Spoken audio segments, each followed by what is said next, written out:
संसार, राम चरण तजिए नहीं भजिए बारंबार। मिठड़ी की पावन धरा पूज्य संत शिरोमणि का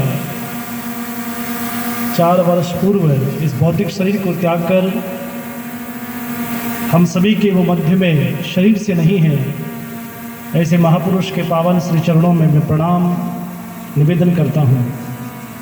मंच पर उपस्थित आदरणीय संत समाज, समुपस्थित मुमुक्षजनों, मातृशक्ति, तारों की तरह टिमटमाते बालक बालिकाओं, आप सभी के भीतर बैठा वो परम तत्व, उसको प्रणाम करता हूँ, वंदन करता हूँ।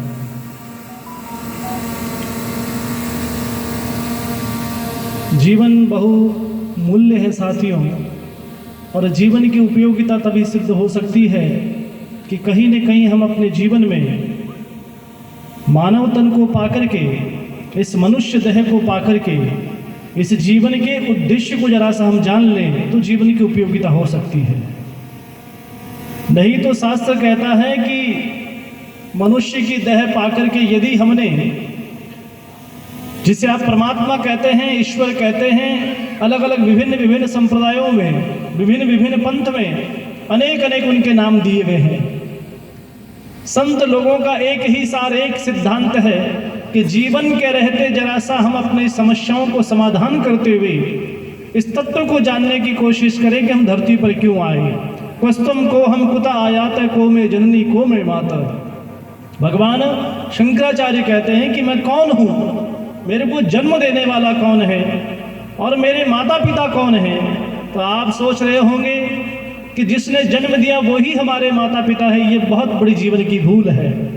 क्वस्तम को हम कुत आयात को में जननी को में माता। मैं कौन हूँ, कहाँ से आया हूँ, कहाँ जाऊँगा, ये जीव को जानना है तो सदगुरु की सन्निधि में आना होगा। और सदगुरु वही है जो सत्य की राह बताते हैं। और सत्य दुनिया में क्या है साथियों, ये सत्य नहीं कि आप सदा जवान रहेंगे, ये सत्य नहीं कि आप सदा के धरती पर रहने वाले हैं, ये सत्य नहीं है। ब्रह्म सत्यम जगत मिथ्या, उपनिषद कहता है कि ब्रह्म ही सत्य है। और ब्रह्म का मतलब यही है जो परम तत्व है, जो पहले भी था, सदा रहेगा।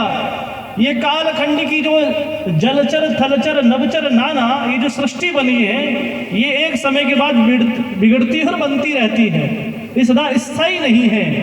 इसलिए एक संत हुए सुखराम जी महाराज, उन्होंने बहुत सुंदर कहा, थिर नहीं हस्ती थिर नहीं घोड़ा, थिर नहीं नार पुरुष का जोड़ा। इस संसार में कोई स्थिर नहीं है, बदलने वाला शरीर है। जब आप देखें, बचपन था और उसी बचपन में से जवानी निकली, और उसी जवान शरीर में से बुढ़ापा निकला, और अंत तो गत्वा ये हाड़ मांस का जो शरीर है ये लीन होगा, मिट्टी में राख होगा, शरीर की अस्थियां बिखरे। उससे पहले जीवन की आस्था को जगाने का काम करना। तभी हम सदगुरु की सन्निधि में आकर के यदि हमने जीवन को उपयोग नहीं समझा तो जीवन की कोई सार्थकता नहीं है। इसलिए कबीर साहब कहते हैं, राम नाम जानियो नहीं। लोग राम को मानते हैं पर जानना नहीं चाहते। दुर्भाग्य तो यह है साथियों, हम राम को जानने की कोशिश करें, माने नहीं। मानना तो अंधविश्वास हो सकता है, मूढ़ता हो सकता है हमारे लिए। हमें जानना होगा, और जानने के लिए याद रखना, स्वयं को मिटना पड़ता है। जब तक बीज नहीं मिटेगा वृक्ष नहीं बन सकता। ठीक इसी प्रकार जब तक हम स्वयं नहीं मिटेंगे, हम स्वयं मिटने का मेरा मतलब यह है कि कहीं न कहीं हमारा जो मन है, जो भवाटवी के जाल में फंसा हुआ है, इसको बीज रूपी वृक्ष में एक दिन मिट्टी में दबाना होगा। और जब ये मन मिटेगा, और मन के मिटते ही जो जीवन की ऊहापोह है, जो भागा दौड़ी है, वो सदा सदा के लिए समाप्त हो जाएगी। इसलिए संतों के पावन वचन हम सबको चाहिए कि समय रहते हुए इस जीवन का, इस राम नाम को जरा सा हमें जानने की कोशिश करना है। ये राम कोई दशरथ के पुत्र नहीं साथियों, ये राम कोई शब्द नहीं है। लोगों ने इसे शब्द माना, कोई इसे ब्रह्म कहता है। अनेक रूप रूपाय विष्णवे प्रभ विष्णवे। उपनिषद कहते हैं कि जैसे असंख्य वृक्ष हैं, असंख्य नदियां हैं, पर एक काम होता है, आकाशात पतितम तोयम यथा गच्छति सागर है। आकाश से जल गिरता है, पर जाता कहाँ है? समुद्र की तरफ यथा गच्छति सागर है, ठीक इसी प्रकार से जो जीवन मिला है, इस जीवन की उपयोगिता है भगवत प्राप्ति, ईश्वर का सानिध्य, उसकी शरणागति। भगवान बुद्ध से पूछा गया, बुद्ध आपका क्या सिद्धांत है? बुद्ध ने कहा मैंने एक जाना है, बुद्धम शरणम गच्छामि। जाना है तो ईश्वर के शरण में जाओ, दूसरों की शरण सदा स्थायी नहीं है, स्थायी शरण नहीं हो सकती है। प्रभु की शरण में जाएं।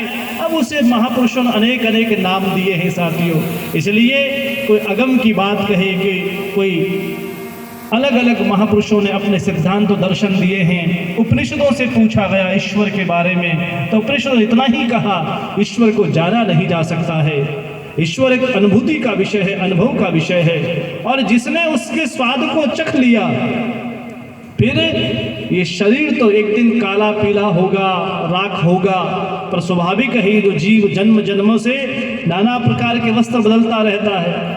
आपने देखा जब फिल्म होती है, उस फिल्म में कभी महिला पत्नी बनती है, कभी वही माँ बनती है, वही दादी बनती है, महिला वही है, पर वो नाना प्रकार के रूप बदलती रहती है।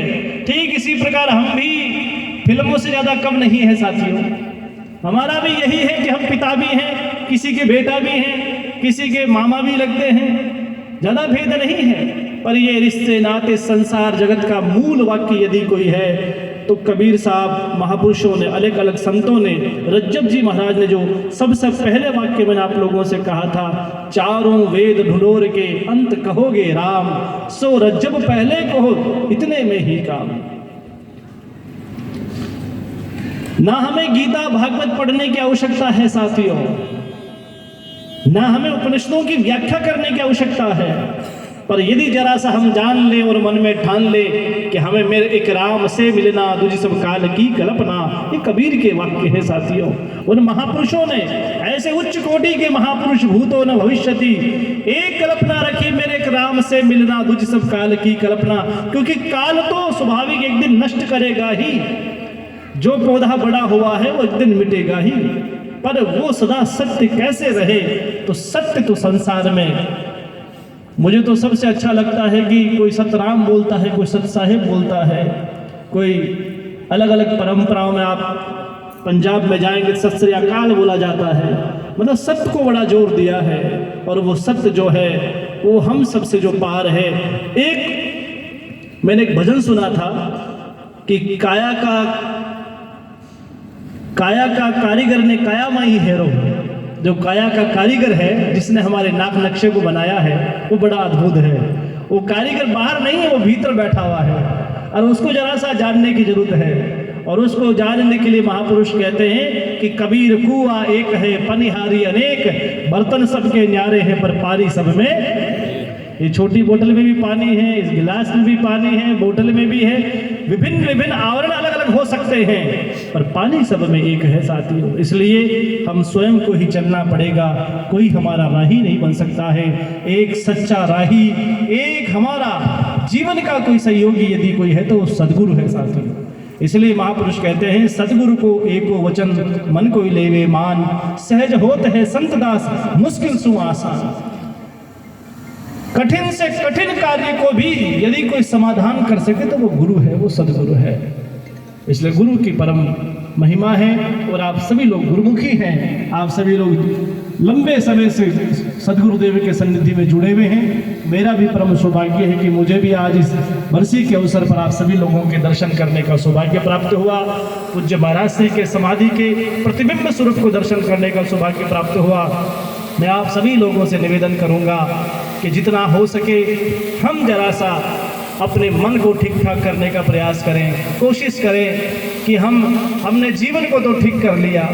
एक मकान बनाने के लिए साथियों हम लोग बड़े बड़े इंजीनियर के पास जाकर देखते हैं, कम जगह में अच्छा बनाना है, वो बना तो सकते हैं, और जो जीवन जो हमारा जो जा रहा है उसको कैसे ठीक ठाक करना है, ये हम और आप लोगों को तय करना होगा। हम सब इसके जिम्मेदार हैं, हमारा दूसरा कोई जिम्मेदार नहीं है। जरा विचार करना, ईश्वर ने कृपा करके एक बार मानव तन हमें दिया है, एक बार, है ना, एक बार मानव तन मिला है। विचार करो, कोई पड़ोसी से आप गाड़ी लेकर के कहे भैया मैं 4 किलोमीटर दूर जाकर आता हूँ, और वो गाड़ी लेकर आप गए और गाड़ी तोड़ के ले आए, तो पड़ोसी को गाड़ी ले जाकर दे दी, ठीक भी करा दी, पर जब कभी दोबारा आप लौटेंगे कि मुझे गाड़ी चाहिए, तो गाड़ी कभी वो देने वाला। तो एक बार ईश्वर ने अनुग्रह करके, कृपा करके हमें मानव तन दिया है। मानव तन दुर्लभ मिलो, भाग्य मिलो सत्संग, समझ पाए सतगुरु कहे, अब जन्मन की जो भंग। अब जन्म को यूं बर्बाद नहीं करना है, इसे आबाद करना है। तो एक बार गाड़ी लेने पर वो दोबारा देता नहीं है, जबकि वो सामान्य साधारण सा मानव है। परमात्मा ने, ईश्वर ने अनुग्रह करके मानव तन का चोला दिया है, और इस चोले को पा करके यदि हमने साथियों ठीक ठाक कर्म सत्कर्म या जीवन का जो उद्देश्य वो नहीं किया, फिर काली पश्चाताप के सिवा हमारे हाथ में कुछ नहीं लगेगा। इसलिए रोवत रोवत जात है पूत पिता के पास, अब कृपा करके राम जी क्यों नहीं पकड़ो हाथ। अब हम तो आर्त भाव से, करुणा करके, शरणागति से सदगुरु की सन्निधि में बैठना होगा। और गुरु वाक्य जो कहे, गुरु वाक्य ही जनार्दन है, ब्रह्म वाक्य ही गुरु वाक्य है साथियों।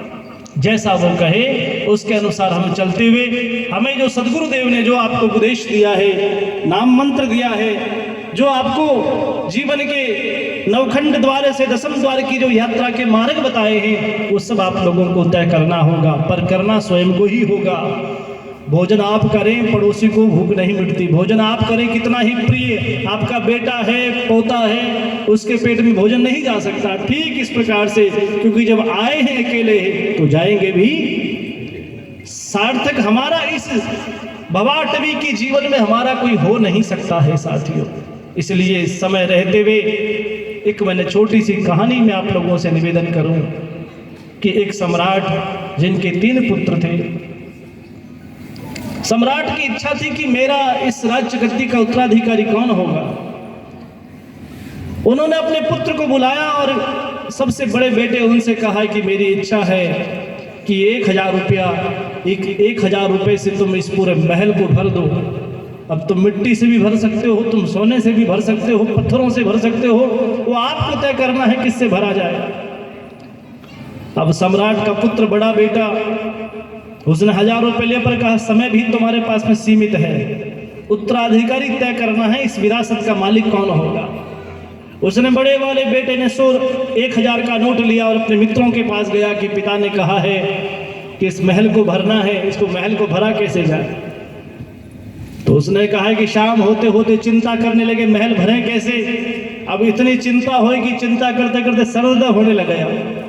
सर में जब दर्द उठा तो विचार आया कि क्यों नहीं इस 1000 रुपये से मदिरा का पान कर लिया जाए, तो कम से कम ये टेंशन तो खत्म होगी, भरे कि नहीं भरे।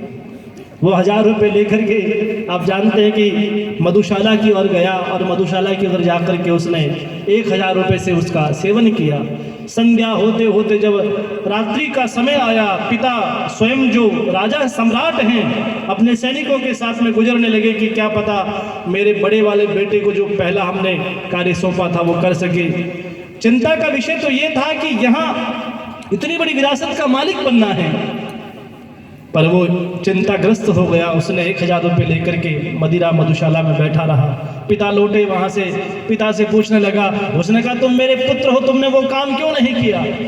वो इतना मधुशाला में बैठे बैठे इतना मदहोश हो गया। उसने कहा कौन पिता है, मैं नहीं जानता आपको, ऐसे लोग बहुत आते हैं यहाँ पर ठेके पर हमारे यहाँ।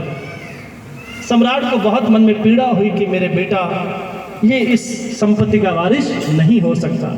उसने दूसरे वाले बेटे को दूसरे दिन बुलाया और कहा कि प्रथम पुत्र को मैंने 1000 रुपया दिया था, वही मेरी शर्त है कि 1000 रुपया लो और इसे 24 घंटे में तुम्हें भरना है। ये तुम्हें तय करना है कि एक भी कोना खाली नहीं रहना चाहिए।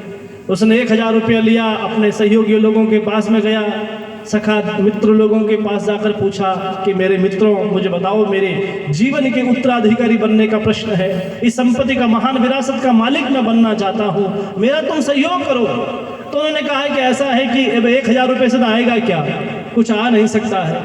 ऐसा करते हैं कि जो कचरा भरा पड़ा है चारों तरफ उसको अपन ट्रैक्टर से डलवा देते हैं।